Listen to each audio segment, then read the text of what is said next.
यमुना नदी के किनारे एक गांव था, रतनपुर। उस गांव में एक चुड़ैल का साया था। वो चुड़ैल बहुत ही अजीब थी। एक दिन, मुनिया के बापू, जल्दी अंदर आइए। सुरेश अभी नींद में था, चिल्लाकर बोला, क्या हुआ? गला क्यों फाड़ रही हो? ये देखो। अरे, ये कैसे हुआ? मुनिया, क्या हुआ बेटा? उससे क्या पूछ रहे हैं? बेचारी तभी से डरी सहमी हुई है। लेकिन ये तो कोई गंभीर बीमारी लगती है। हाँ, देखो तो, बेचारी की चुटिया ही काट ली किसी ने। राम राम। लेकिन एक भी बाल आसपास नहीं दिख रहा। हाँ, ये हुआ क्या समझ में ही नहीं आ रहा। ऐसे ही 2-4 दिन मुनिया को देखने और सांत्वना देने वाले भी आए। अब कुछ शांति हुई ही थी कि एक दिन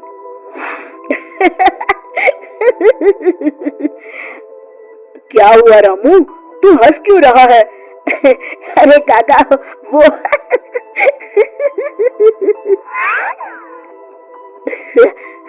के बच्चे, कुछ बता भी। रूपा काकी की चुटिया कट गई है। हाँ, और मुन्नी भी।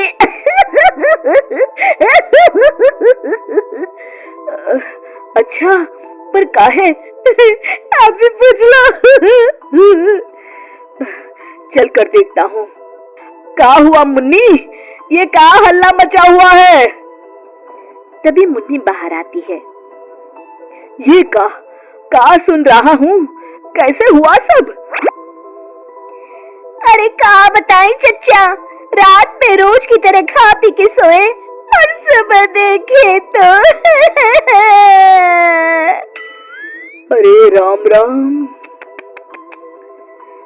पहले तो मुझे लगा कोई बीमारी है, लेकिन ये तो लगता है पक्का किसी डायन या चुड़ैल का काम है। अब तो रतनपुर में ये औरतों की चोटी काटे जाने वाली खबरें आम हो गई। अगले ही दिन, सरिता, आज बहुत गर्मी है, मेरा बिस्तर बाहर लगा देना। जी ठीक है। सरिता ने रमेश का बिस्तर बाहर और अपना और चुनिया का आंगन में लगा लिया।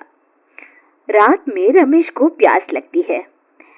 बड़ी प्यास लगी है, लगता है सरिता ने पानी नहीं रखा। कोई नहीं, खुद ही ले लेता हूँ। अंदर जाने पर वो देखता है कि सरिता के बिस्तर के सिरहाने चुड़ैल खड़ी है।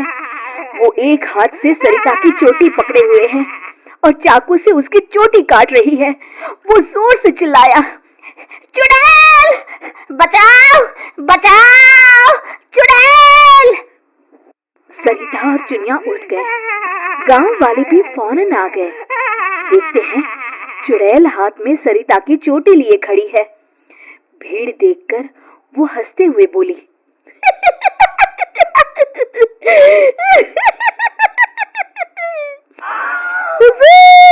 आते आते बहुत देर कर दी।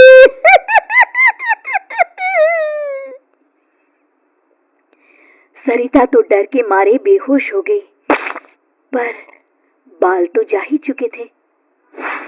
अरे आखिर चाहती क्या हो? पर चुड़ैल उनकी बात अनसुनी करके सरिता की चोटी घुमाते हुए सबकी आंखों के सामने गायब हो गई।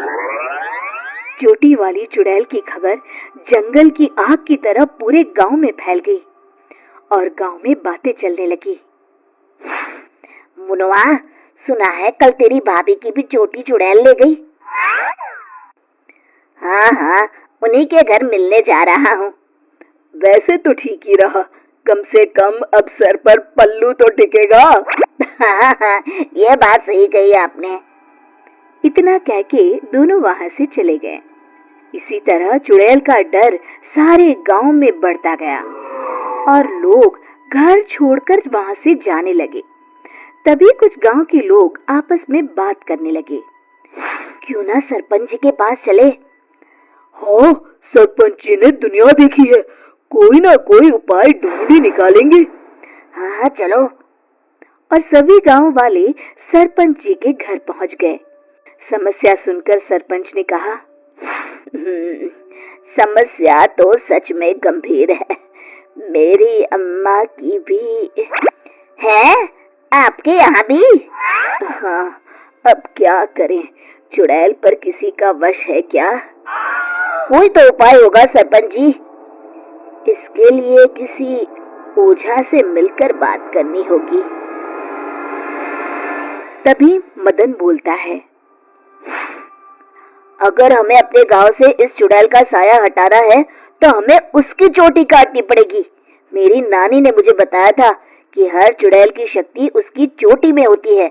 अगर हम किसी तरह उसकी चोटी काटने में सफल हो गए तो उससे अपना गांव छुटकारा पा जाएगा। बताओ कौन जाएगा चुड़ैल के पास? मैं उसे बताऊंगा कि क्या करना है। अरे मदन भैया, हम मुखिया जी के पास आए हैं मदद मांगने, वही जाएंगे।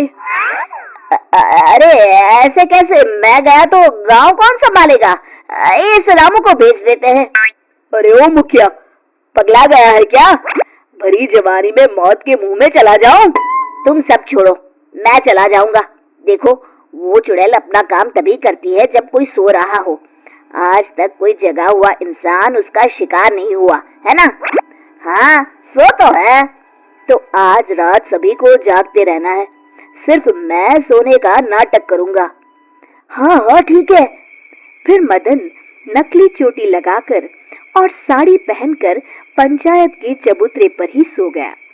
रात के 12 बजे चुड़ैल वहां आई। आज पूरे गांव में घुमाई, कोई सोया ही नहीं। तभी उसकी नजर चौक पर सोए मदन पर पड़ी। ये औरत यहाँ क्यों सोई है? लगता है घर में झगड़ा हुआ होगा। खैर मुझे क्या, मुझे तो बाल चाहिए।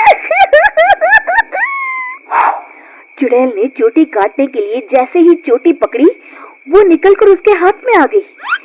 इसके लिए वो तैयार नहीं थी, इसलिए 2 पल के लिए वो कभी चोटी तो कभी चाकू को देखने लगी। इसी समय का फायदा उठाकर मदन ने उसकी चोटी काट ली। पहले तो वो डर गई, फिर भी हिम्मत करके बोली, कौन है तू? बता कौन है तू, नहीं तो मैं तुझे खा जाऊंगी। तेरी चोटी मेरे पास है, तू मेरा कुछ नहीं बिगाड़ सकती। मदन उसकी चोटी दिखाते हुए हंसता है। मेरी चोटी दे दे, दे दे मेरी चोटी, मेरी चोटी दे दे। चीखते हुए मदन की तरफ बढ़ी। हाँ, अगर एक कदम भी आगे बढ़ाया तो मैं अभी इसे जला दूंगा। नहीं नहीं, ऐसा मत करना। नहीं करूंगा, पर एक शर्त पर। हाँ, मुझे तुम्हारी सब शर्तें मंजूर है, बस ये चोटी दे दो। अभी नहीं, पहले ये बताओ तुम इन बालों का क्या करती हो? मैं इन्हें एक कुएं में डाल रही हूँ, उसे भरने के लिए। वो क्यों? जब वो कुआं भर जाएगा तो मैं सबसे शक्तिशाली हो जाऊंगी। चलो वो कुआं मुझे दिखाओ, वहीं तुम्हें तुम्हारी चोटी दे दूंगा। चलो ये चोटी मुझे दे दो, इसकी मदद से हम जल्दी पहुंचेंगे। नहीं नहीं, मुझे जल्दी नहीं, पैदल ही चलते हैं।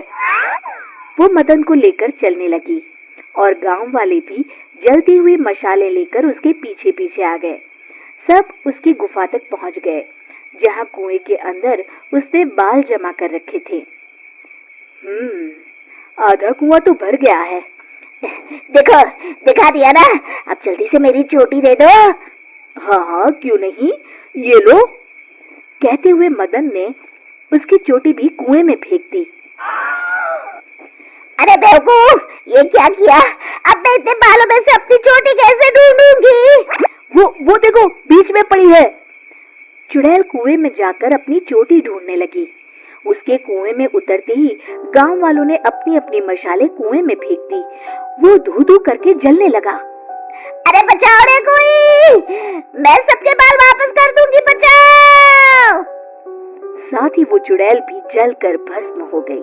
शिक्षा, अगर मिलजुल कर किसी समस्या का हल ढूंढा जाए तो समस्या अवश्य दूर हो जाती है। तो हमें उम्मीद है कि आपको हमारी ये कहानी पसंद आई होगी। कृपया हमारे चैनल को सब्सक्राइब करें और सभी अपडेट्स के लिए बेल आइकन जरूर दबाएं। और हाँ, वीडियो लाइक और शेयर करना मत भूलिएगा। Bye bye.